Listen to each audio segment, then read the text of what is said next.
Y al menos 40.000 locales comerciales han resultado afectados por los disturbios y saqueos registrados en el país durante las más de 2 semanas de manifestaciones sociales. Para hablar del tema nos acompaña Germán Dastres, presidente de la Confederación Nacional de la Micro, Pequeña y Mediana Empresa CONAPYME. Germán, bienvenido a Canal 24 Horas, muy buenas tardes. Buenas tardes, Patricia, buenas tardes, Andrés. A ver, lo primero, lo mencionábamos justamente en la presentación, 40.000 locales que han sido afectados y también muchos otros que han bajado notoriamente sus ventas, la atención a público. El miércoles pasado el ministro de Economía, Lucas Palacios, informó de una batería de medidas que se han estado tomando, por ejemplo, la postergación del pago del IVA. ¿Se requiere quizás una agenda un poquito más ambiciosa en el sentido de ayuda a las pymes por lo menos estos días? Yo creo que sí, yo creo que estamos ante una verdadera catástrofe hacia el sector empresarial en general, pero en especial hacia las MIPYMES, que son empresas que no venden más allá de 2.100 millones de pesos, que son al mes, no al mes, porque la microempresa puede vender 70 millones de pesos. ¿Verdad? Al año, sí, claro. Y lo otro... no sería distinto, sí, claro, sería tan MIPYME. Claro. Entonces, el sector más perjudicado, obviamente, que el sector MIPYME, porque no tiene la espalda financiera que tienen los grandes grupos económicos, que son bastante pocos. ¿Cuál es ese impacto que están teniendo y qué consecuencias también puede tener? Bueno, hoy día, fuera de los colegas que han sufrido los saqueos, como tú lo decías, también hay una gente que está viviendo un verdadero drama. Hay gente que no ha sido saqueada, no ha tenido esos problemas, pero tiene un problema así conjuntamente con sus trabajadores, porque la gente que, por ejemplo, se demoraba 1 hora en llegar al trabajo, hoy día se están demorando 3 horas. Y además hay que mandarlo más temprano para que no sea peligroso por su integridad. Pero lo otro peor es que el negocio se viene al piso, porque si no hay venta, por ejemplo, la industria manufacturera de madera, de muebles, metalmecánica, estas últimas 2 semanas no tiene venta. Y al no tener venta, como son negocios frágiles, no tiene hoy día, por ejemplo, no tiene plata para pagar los sueldos. Porque uno ha visto, Germán, de parte de ciertas empresas más grandes, el compromiso de no despedir, por ejemplo, cadenas de supermercados. En este caso, inevitablemente vamos a ver pérdida de empleos a partir, no sé, de las próximas semanas, del mes de diciembre. ¿Va a ser inevitable, lamentablemente? Yo creo que es inevitable, o sea, y es muy doloroso para un pyme despedir a un colaborador, porque son empresas familiares, gente que lleva muchos años, además que fuera de eso, es un trabajador en una pequeña empresa, es una inversión que está acostumbrado hace muchos años a trabajar con él. Pero yo lo veo muy duro, por ejemplo, el sector gastronómico estos días en algunas partes ha vendido 0 y en otras partes ha bajado la venta un 20%. Y en las empresas de nosotros, como te decía, en la manufactura y muchos de servicios, la venta se ha venido a 0. Entonces, ¿cómo lo hace para pagar?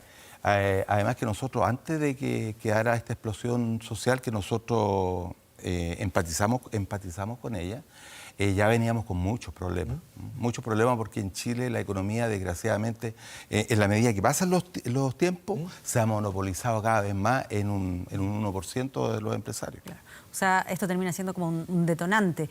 El punto es que, independiente de que se tomen iniciativas como postergar el pago del IVA, hay compromisos que sí tienen que ir cumpliendo. Claro, nosotros le hemos pedido a la Asociación de Bancos que en un principio posterguemos los pagos, los compromisos que tenemos con la banca por lo menos 90 días, mientras los créditos comerciales, mientras llegamos para oxigenarnos un poco y ver cómo viene. Porque hay arriendos que pagar. Hay arriendos, hay que pagar los impuestos y principalmente los sueldos y la previsión. ¿Ya?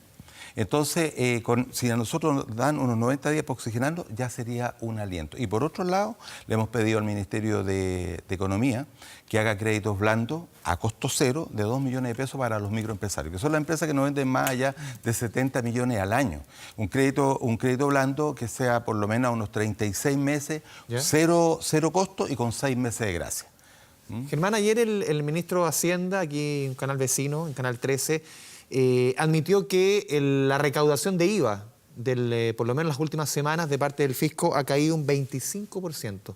Eso también va a dificultar un poco la capacidad de maniobra, la cintura que tiene el gobierno para anunciar todo este tipo de medidas. Recordemos que el IVA es prácticamente, si no me equivoco, el 40% de los ingresos por tributo que tiene el fisco en nuestro país. El 55%. Ya es más, sí, hace un tiempo era el 40%. Claro, se ha ido actualizando seguramente esa información. Del ingreso que recibe el fisco es por el impuesto del IVA. Entonces, en el fondo, a tu juicio, ¿le puede quitar un poco de vigor a las medidas del gobierno el hecho que las últimas semanas derechamente se haya apretado en ese porcentaje como anunciaba Ignacio Briones la recaudación?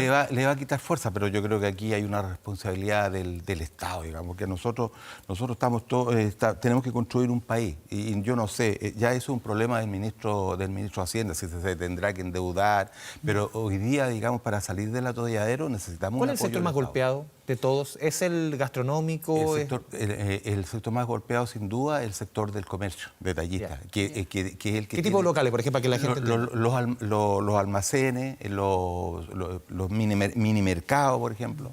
Los únicos que se han salvado porque han sido protegidos por la familia han sido las panaderías y por los vecinos de los barrios, porque es el abastecimiento más cercano que tiene.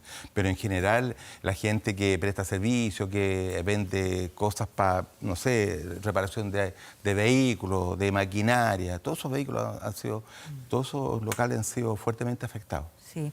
Ahora, mencionaba también ayer el ministro de Hacienda esto de la reintegración tributaria, tratar de buscar un mecanismo que se ajuste a las pymes. Entiendo que también sostuvieron algún tipo de reunión con el ministro. ¿Cuál es la expectativa sobre el tema de la reintegración tributaria? Y por primera vez, bueno, ya parece que esta reforma tributaria se cayó, que era hacer la integración para las grandes empresas. Felizmente parece que los grandes empresarios ya entendieron que hoy día tienen que hacer un esfuerzo. Hay un compromiso público de parte de ellos. Pero yo creo que es buena hora de hacer una discriminación positiva hacia las pymes, como se hace en los países asiáticos. Es lo que se comenta, que la integración sí va a correr para las pymes. Que vaya para las pymes. Que si va para las ¿Qué le pymes, facilita en términos del día a día la integración en el caso de las pymes para entenderlo bien de manera gráfica? Significa que te va a facilitar mucho. El problema de las pymes es un problema, digamos, eterno, es un problema de caja. Entonces la persona al no tener que pagar dobles tributos, porque el pyme paga impuestos por las utilidades de su empresa y además paga impuestos por el global complementario. Entonces si eso se junta, ya no tiene que pagar un impuesto por el global complementario y eso va a redundar que el pyme va a tener más plata en su bolsillo. Tiene más liquidez. Más liquidez, claro, va a tener más liquidez. No se porque muchas veces, a veces la gente va a pagar los impuestos a final del año tributario, se tienen que conseguir créditos con la banca.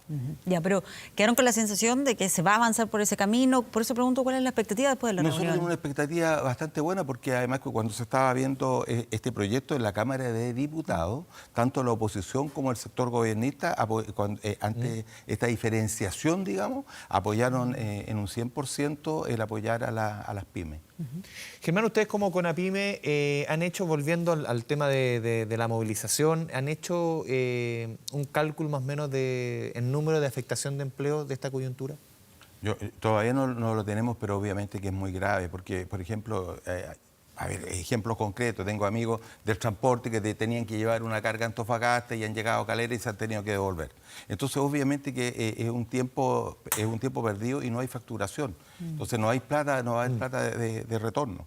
Hay muchas empresas que le han hecho encargo a las mineras, puentes, qué sé yo, cosas de fierro. Entonces, están quedados a medio camino, no las pueden despachar. Entonces, al no despachar, no hay facturación, no hay pago. Y si un negocio no tiene venta, puede ser el mejor negocio del mundo, pero si no tiene venta, es un negocio muerto. Ahora, yendo al tema más de fondo, usted decía que comparten las demandas que se están expresando en estas manifestaciones. ¿Cuáles son esas demandas que comparten y de qué manera también se hacen cargo de otros planteamientos que están envueltos en toda esta discusión? La petición de reducir la jornada de trabajo, el aspirar a un sueldo más alto que el actual en lo que se refiere al sueldo mínimo. Bueno, hoy día yo creo que una de las pedidas menores que está es la jornada de trabajo. O sea, yo creo que para tener un país mejor necesitamos trabajar más y no trabajar menos. ¿Esa rebaja a las 40 horas a usted no le hace sentido? No hace mucho sentido, pero yo creo que en estos momentos que somos un país que no somos productivos, que somos más productivos comparados solamente con los mexicanos, pero estamos en un tercio de los países desarrollados, yo creo que esa no es una buena medida. Pero hoy día se aprobó por lo menos... Sí, hoy día se aprobó justamente el tema de que la rebaja en caso de las pymes va a ser paulatina. En 5 años. Claro, para ver si, claro, porque ahí tenemos que meterle capacitación, tenemos que hacer unas cosas en eso. Pero sí en lo que coincidimos, por ejemplo, en que en Chile la gente gana poca plata. Eso sí que coincidimos. Y eso también nos perjudica a nosotros. ¿Cómo se corrige eso? Yo creo que hay que hacer un esfuerzo. Yo creo que tal vez va a haber que hacer algún subsidio porque hay algunas empresas que pueden pagar un sueldo mínimo y más que eso. Pero las pymes que andan al filo de la quiebra, yo creo que pensar en 500.000 pesos no... Porque el gobierno, Germán, el gobierno anunció hace un par de semanas justamente en su primera agenda social este monto de 49.000 pesos, casi 50, que llegaría a un ingreso mínimo de 350.000 pesos. ¿usted cree que debiera focalizarse a las pymes o quizás sacar a las grandes empresas e incluso este monto sea mayor para las pymes? Tendría que ser, yo creo que tendría que ser solamente focalizado en las pequeñas empresas, Ya. pero no Ni en siquiera las mediana, no pequeña, microempresa. Claro, pequeña micro y pequeña empresa, pero ya en la mediana y en la gran empresa no tiene sentido que el Estado le ponga un subsidio para mejorar la red. ¿Ellos se pueden rascar solo con las propias De uñas más, en buen chileno? De más, pues si se ve hoy día, por ejemplo, en Chile el gran empresariado tiene el 33% del patrimonio, tiene una venta de sobre el 85%. Entonces lo que a nosotros nos va quedando a las pymes es muy poco. Entonces no tiene sentido darle subsidio, darle ayuda, son el sector. Además que yo creo que uno de los males de la sociedad que estamos viviendo es que la plata está concentrada en demasiadas pocas manos, digamos, muy pocas manos, al revés. En Europa los grupos económicos, los sectores ricos tienen entre un 10 y un 12%, el caso de Suiza. En Chile tenemos un 33% concentrado en los grupos económicos. Eso, la verdad, de las cosas que es un despropósito. Germán Dastres, presidente de CONAPYME, muchas gracias por esta conversación con Canal 24 Horas. Gracias a ustedes. por Buenas tardes. acompañarnos. Buenas tardes.